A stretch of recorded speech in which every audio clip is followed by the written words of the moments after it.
So we bought this Ford roof rack a few weeks ago.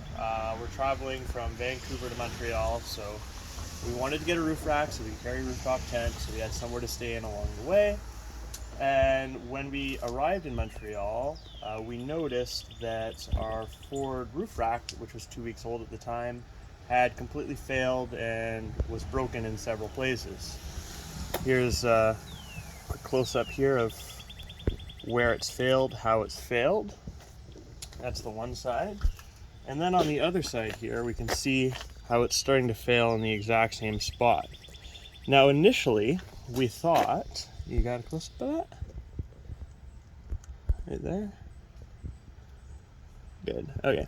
Now initially we thought that perhaps this part here was rubbing on this to create this sort of breakage. However, we just got our brand new parts, emergency ordered from Ford in Montreal so we could get home, and we found that they're already broken in those spots.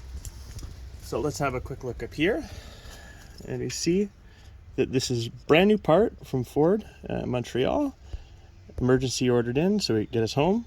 It's already completely cracked in that exact same spot. And you can also see that this damage is already here and down here as well. And then, good, cool. And then on the other side as well, you can see that that damage is there as well. So now we know that this damage is not caused by vibration on the road from these covers rubbing against this. This has been manually done. So our thought is this part is manufactured, and then after the fact, someone has gone in and ground these little grooves in so these will fit flush on top.